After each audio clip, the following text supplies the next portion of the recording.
My bad, I'm live. We're in the end phase. We're not. We're at the end. We're at the end game. It's ending, yes, but we won't see it. Maybe not. I don't think so. If we do, we'll be older. We'll be chilling, probably. Maybe. I don't know if you can chill when you're old. No, I haven't gotten. You were. So it's money. I don't have that. I'm already like done. Sorry, guys. Hidden Passions, the book. Is that the right way? Yeah. Lucky me.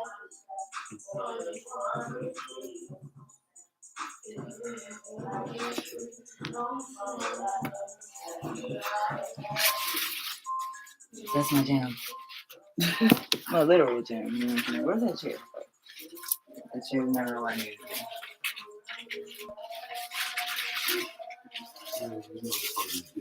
Tweets and wires.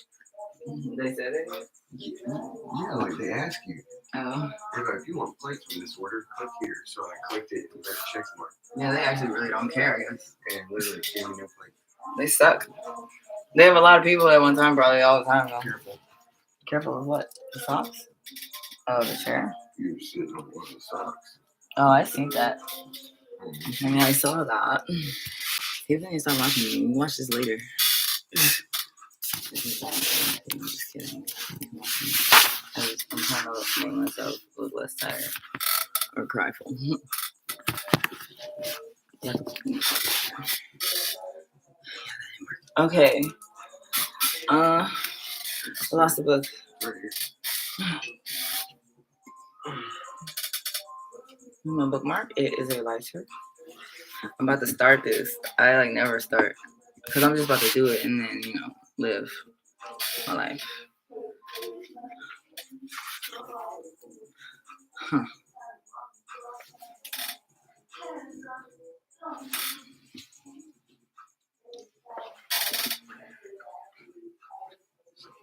Oh, I said that shit. I said it. I made it happen when I said it.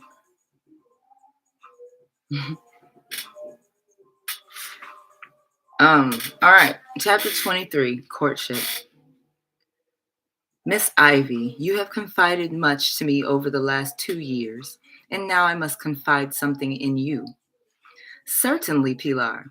You know you can tell me anything. The spotless Mexican-tiled Winthrop kitchen was drenched with sun this morning. Bustling around the bright yellow space had lifted Ivy's spirits. And after last night, they definitely needed lifting. The Winthrops' wicker picnic hamper was almost full now. For the last 2 hours, Ivy had been helping Pilar shop for, wrap, and pack into it some of Julian's favorites. Brie and chilled grapes, lobster salad, country pate, caviar, crusty warm baguettes, and chocolate hazelnut gâteau, or whatever. Miss Ivy, you know my husband, Martin. He works for Crane Industries, and last month he asked that I talk to you, but I did not think it was right to interfere. Interfere? With what? Grabbing a chilled bottle of German Riesling from the fridge, Ivy turned to face her young maid. With you and Mr. Julian, but now that I see you two are becoming more serious. Serious? With Julian? Oh no, Pilar. I may see a lot of him now, but he's just a friend. You know I still love Sam, whispered Ivy, though it was hard to say those words after what she'd read about him last night. I know you cry about him, Miss Ivy. I know you write to him, but he does not write back. And I know what you told me this morning about the awful things you read about him last night in that terrible report from the Winthrop Marine captain, how it kept you up crying half the night. Ivy put up her hand. Please, let's not talk about it. I've had my cry. I've already decided to put it out of my mind until Sam comes back. I love him, Pilar. I have to trust that there's some explanation for what was in the report. I just hope he comes back soon.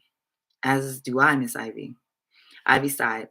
In the meantime, I've decided the best thing I can do is to try to keep myself occupied. Keep my mind off all this agonizing about him.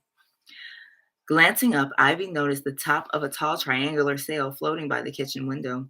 a fluttering white wing against summer's cloudless blue. Look, Pilar, that sail must be. Ivy, called the deep voice of Harrison Winthrop from the back. Julian's here. Ivy moved quickly to the open window for a better look at the crane yacht. She was a gorgeous two-masted schooner, a big yet sleek, and Julian guided her expertly in beside the Winthrop's dock. Julian's racing in Harmony's regatta in 2 weeks. Did I tell you he asked me to sail with his crew? No, you did not tell me, but you sound excited, Miss Ivy. Yes, said Ivy, turning back from the window with a smile. I guess I am. Ivy had to admit that she was looking forward to spending the day with Julian on the water. It would be nice to get away, at least for a little while, from her anxieties. I'll see you later, Pilar. Miss Ivy? Yes? What I wanted to tell you, well, seeing you so happy to go out with Julian now, I think I should say this to you anyway, and just let you be the judge of it. Oh, okay. Tell me then, said Ivy, tapping her foot. She wanted to be patient with Pilar, but she didn't have a clue what her maid was trying to say, and Julian was waiting. Mr. Julian asked his father to ask my husband to ask me to persuade you that he is the perfect husband for you. Pilar, Ivy laughed. What in the world does that mean? Miss Ivy, I do not know Julian Crane, and I could never advise you about a man that I do not know, other than to say that I do not approve of such a method of trying to influence another in such an important matter. Do you see what I'm trying to say? Yes, Pilar, of course, Ivy said, humoring the woman. I've got to go now. I'll see you later, okay? Picking up the hamper, Ivy moved quickly out the back door and over the Winthrop's rear grounds. It was only when she saw Julian expertly lasso the Winthrop mooring with a heavy rope from his yacht that Pilar's words really hit her. The perfect husband for you, Ivy repeated to herself as she admired the yacht's gleaming teak deck, bobbing next to the rough wood of her family's simple little dock. Pilar had not liked the Crane's method, as she put it, but Ivy could not help feeling flattered and impressed that Julian would go to such lengths in his courtship of her. Imagine going through her maid's husband to get to her. Could Julian truly love and want me that much? Suddenly, she saw the envious faces of her alpha sisters all lined up in a pew, forced to watch Ivy walk down the aisle in bridal white, the star of a spectacular Crane wedding. Ivy blinked and the girls' faces vanished. In their place was a smiling Julian standing right in front of her. You know the Crane remedy for boredom, don't you, Ivy?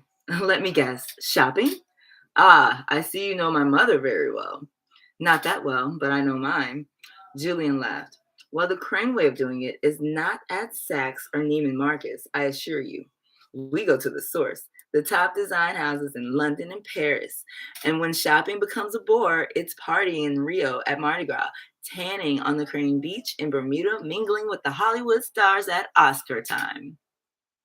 Ivy's eyes widened, and she made a show of glancing at her watch. Fairy tale time already, Julian?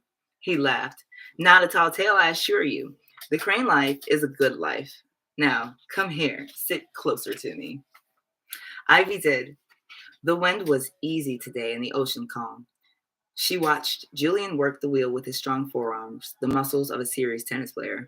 She remembered how fabulously he played in the regional men's singles tournament last month. The title was his again, of course, although he very nearly lost it to another competitor. Ivy vaguely recalled some news about a tragedy the night before. A promising young player had been run off the road or something like that. What a shame it was for that player, whoever he was, thought Abby. The papers said that his knee was completely shattered, along with his tennis career. Are you okay? Asked Julian. Sure, said Ivy, but her smile was half-hearted. Let's try that one again. Are you okay? Oh, Julian. For the past few hours, Ivy had been fine. Julian had given her racing lessons, and they'd eaten a pleasant lunch, but now Ivy's mind was beginning to swing back to the thoughts she'd been avoiding all day. Those terrible, awful words on the captain's reports that had her crying into her pillow last night. One minor crew problem to report, Sam Bennett. Classic. Classic. Girl in every port has turned into 2 and 3 in any given Liberty period. Almost missed ship twice. Keep having to pull in from hotel rooms. Excessive drinking from the start. Cannot recommend we rehire. Ivy tried to block out the words she read, but she couldn't. She had wanted so badly for her father to see Sam as a great guy, a hard worker, someone who could learn the business and run it for him as a son-in-law. But that report had dashed all her hopes. Why, Sam? Why have you done this? Despite her vow to put it out of her mind until Sam could return and explain himself in person, Ivy felt tears welling up in her eyes again. Oh no, Ivy, said Julian as she began to sob. Whatever it is, can it really be that bad? It was that bad. Everything was falling apart with Sam, and she didn't even understand why. Shh, it's okay. Just put your head on my shoulder, said Julian gently, putting his arm around her and coaxing her to relax into him. Ivy did.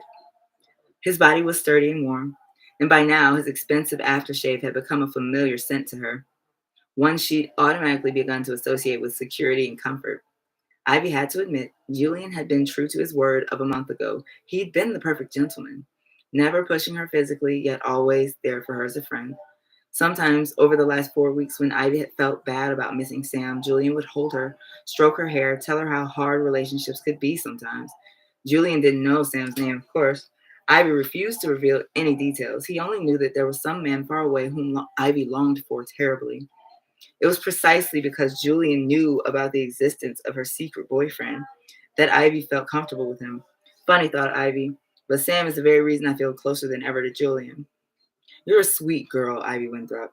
I don't know why you're so sad today, but it hurts me to see you in so much pain. Is there anything that I can do? Anything at all? He put his lips to her ear to make you feel better. Nestled in the warmth of his arm, Ivy sighed and looked up to meet Julian's hazel eyes. They were dark with desire, and for the first time since their date on the 4th, Ivy let her body respond to it. Her lips parted in invitation, and her tongue slipped lightly out, making them moist and ready when his hungry mouth descended. She did not protest.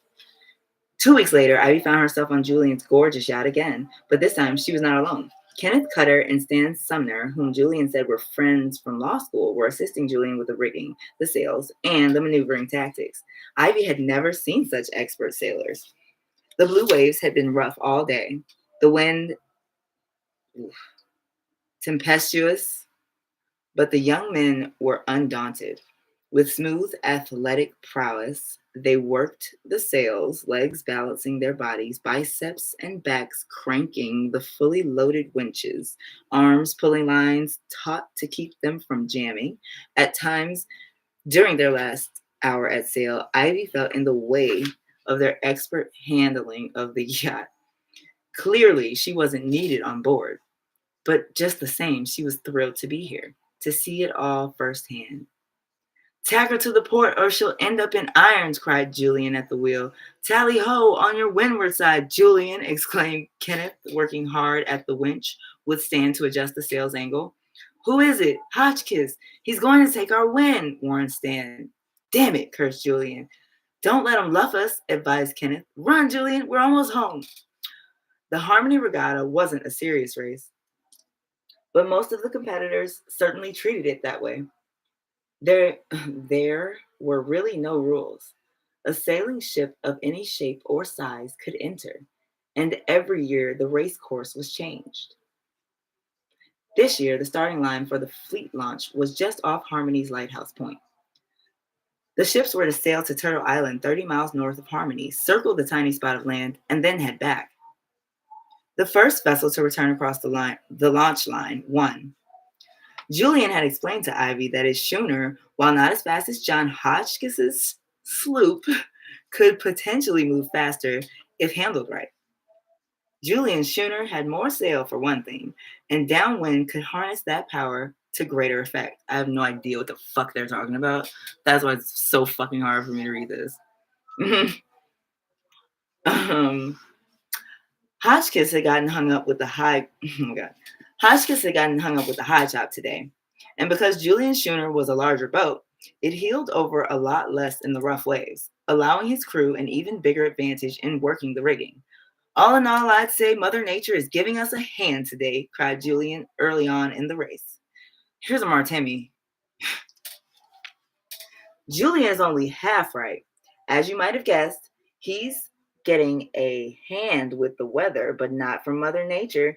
Timmy must confess that some townspeople think of Tabby as full of hot air. In this case, they are quite right. Now it was neck and neck between Julian and John Hotchkiss. Tommy Biddles was a close third, and the rest of the fleet far behind him. All right, Ivy, called Julian. We're going to run with the wind before Johnny Boy puts his ship between us and the breeze. That will put us dead in irons for sure. Raise the spinnaker like I showed you. Ivy quickly ran to the halyard that lifted the spinnaker and began to pull the line taut. Excitement bubbled through her as she felt the cold spray on her face, then watched the colorful balloon's sail billow out. Don't let it luff. Don't jam it. Do it right, Ivy. She felt Julian expertly turn the yacht downwind, and Ivy's raised spinnaker was now filling with full-on gusts, the load on the line pulling it as tight as a guitar string. Okay? Instantly, she felt the power of the sails propel the ship forward. The strong, stinging salt of the sea breeze tapered off, and the warmth of the sun returned to her cheeks. Glancing back, she watched the road of ocean widen further and further between their yacht and Johnny Hotchkiss's. Julian, we're doing it. We're winning. Ivy was so glad to be here for this. No other alpha had been invited to serve on a crew for the regatta. Not even Johnny Hotchkiss's would let Rebecca join him. Not even Johnny Hotchkiss would let Rebecca join him. Pride filled Ivy as she cleated the spinnaker's taut halyard, making sure it was locked into place before she left the position. Her rubber-soled deck shoes squeaked as she raced across the damp antique boards to stand by Julian's side at the wheel. A broad grin split his face as he glanced into her eyes. Then, together, they watched the red boys, boys, that marked the launch line rush closer and closer until finally they sailed through them. We've won! We've won! A loud air horn blew, signaling the end of the race. And Ivy was so excited, she threw her arms around Julian. Your spinnaker did it for us, darling, he told her.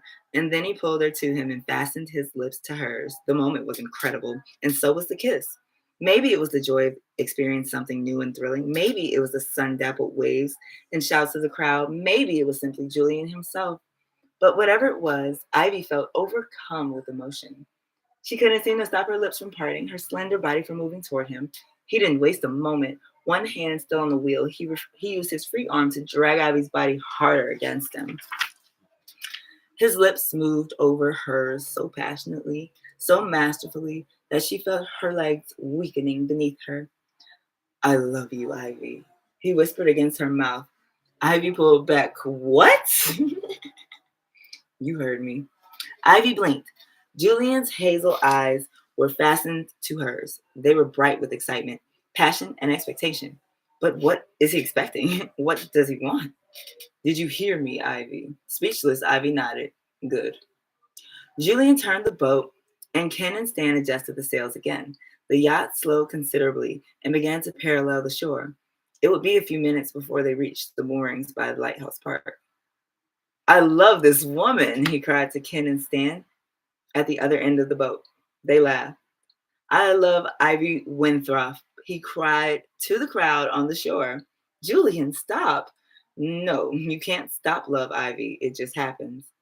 In one fluid motion, he sat down beside the wheel, pulling her into his lap. Before she could take another breath, he used his lips to communicate his feelings in another way. Ivy accepted the second kiss, felt it spur her passion.